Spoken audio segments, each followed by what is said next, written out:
you drive a straight shift?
If you don't have a straight shift.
Got the brake on? Oh no.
Anything you want to say about the car?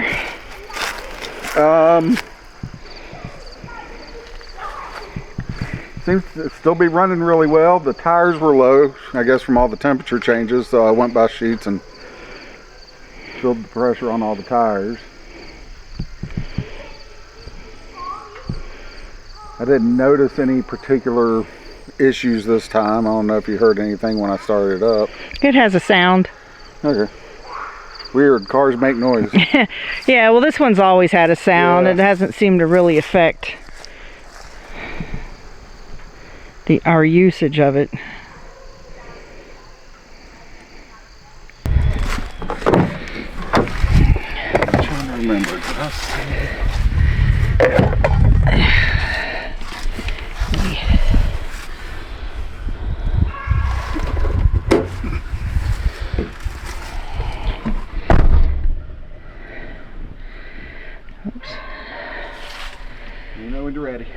No, keep doing your thing. Oh, okay. I'm just gonna film this and.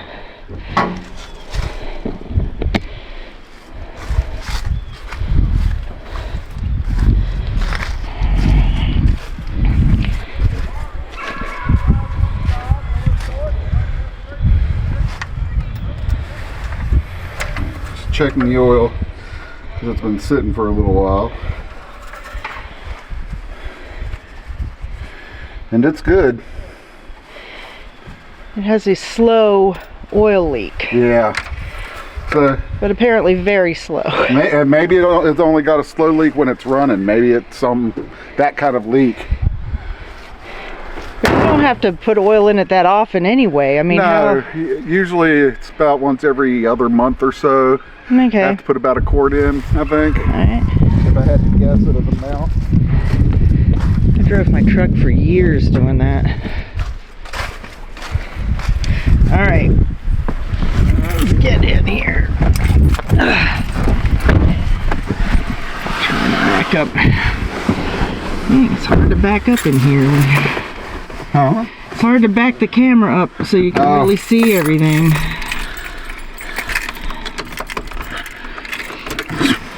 That would be the key to the new car that I just tried to start with. Here we go. Alright, I gotta get my seatbelt on too, so the camera's gonna go a little wonky here for a second.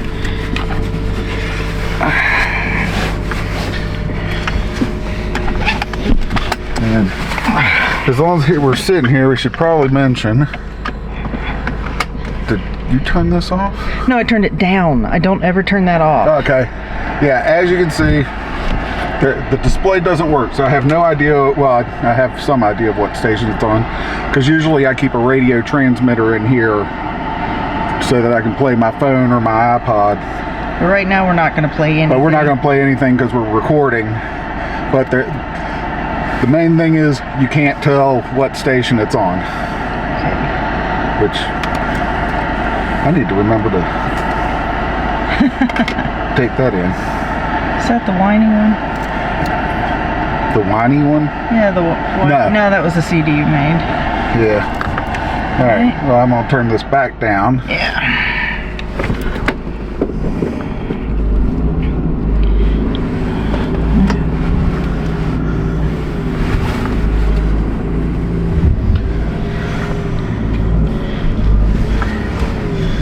I'm going to go over the hill again.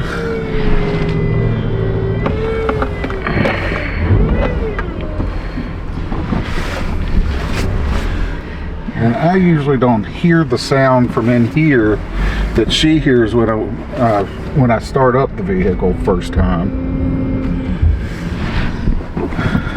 But it seems to me like it sounds mostly like an idler pulley that's squeaky or a belt that's slipping, something like that. But it seems to do better once it's been driving for a while.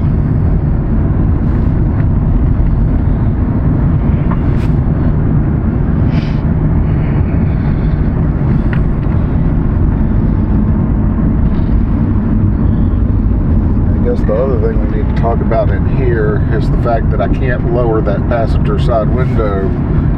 Whoop, wrong one, huh? With the button over here. But you totally can with this one. Now leave it down. Oh, sorry. Because I can bring it back up on this side. Oh, okay, that's handy. I did not know that. Yeah, so I think it's a connector in there that's bad. That it's just not connecting when I'm going for the down on that one side. Yeah, the rest of them all work.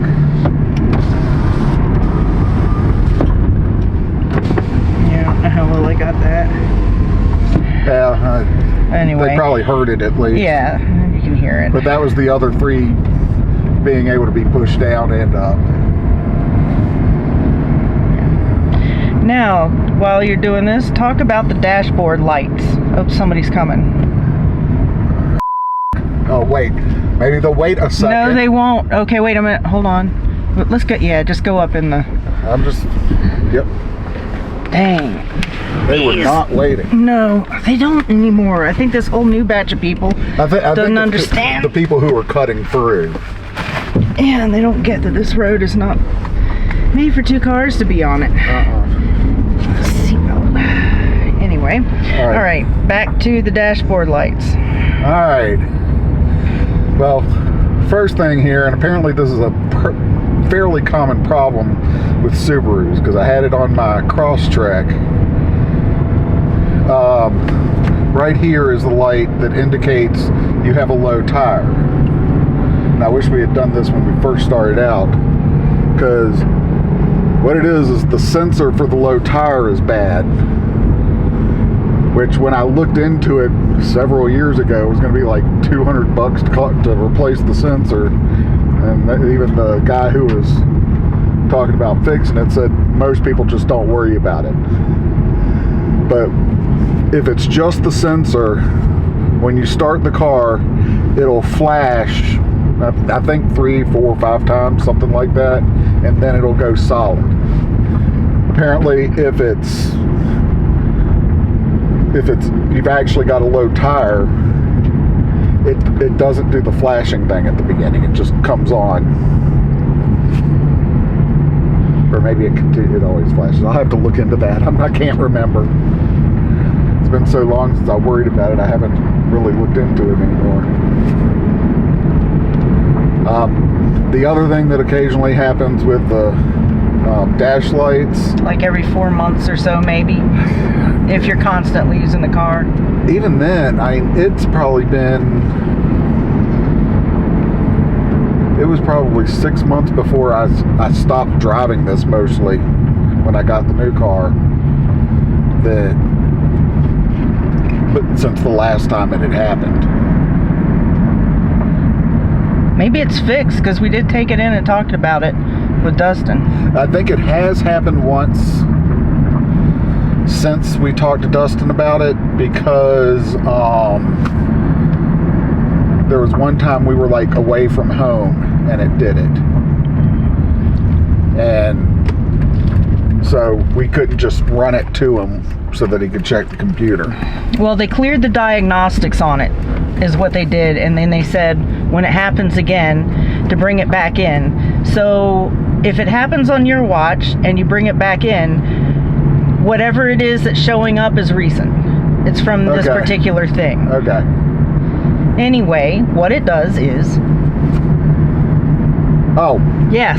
Sorry, you were talking and I just kind of let you keep going. What it is all of the dashboard lights will come on. And I believe the cruise control light starts flashing. And the cruise control just completely stops working. So you're back to driving without cruise control. But that doesn't seem to be any other actual problem. And to fix it, you just have to disconnect the battery for about 10 minutes and then reconnect the battery. And then it clears off the whatever's going on. It resets. Yeah. All right. And then you have to find your radio station again that you have your transmitter program to. Yeah. But it's never left us on the side of the road. We've taken long trips on this thing.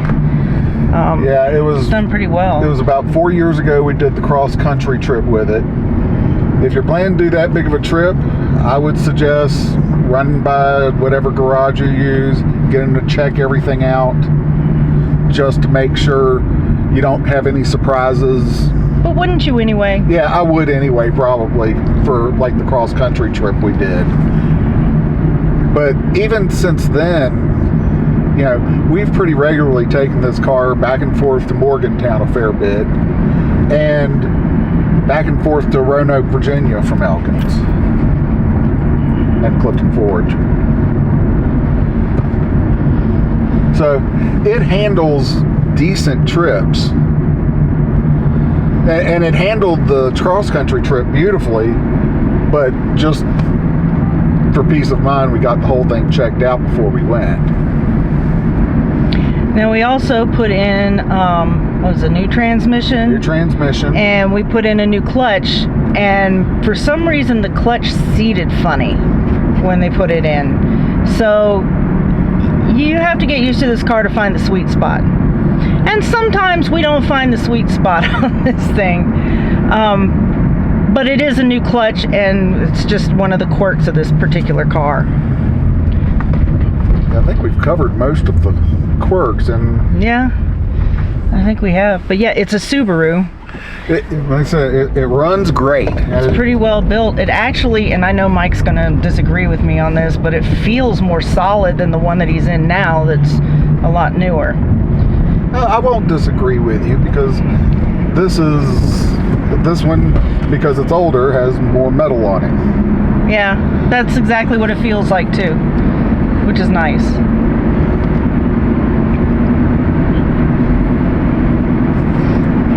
But honestly, we're selling it because going back and forth from Morgantown as much as we have to for health reasons, Mike's not a huge fan of the straight shift, even though he can drive it. That's one thing. And another thing is just mileage. It was time. Yeah. And his mother was nice to him and gifted him a car. So it stands to reason. It's not that there's something wrong really with this one. Yeah, I think this car would be good for getting it for a teenager who you want to give a car to, that you want to teach them how to drive a stick shift and take care of their vehicle, because that's all this thing needs, is a little tender loving care.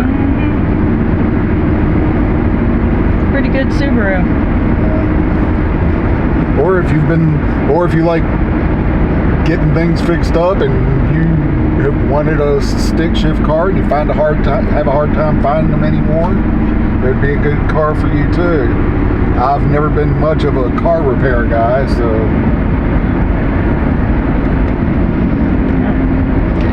I always had to rely on taking it to a garage. All right. Anything else you want to say about the car? No, I think it's good. Heck, it's better than any car I had when I was in high school or college. Yeah, me too. And even growing up, until recently had an S10, and it had a straight shift in it. And in a way, I kind of miss that. But, all right. All right. Pretty cool car. Pretty cool.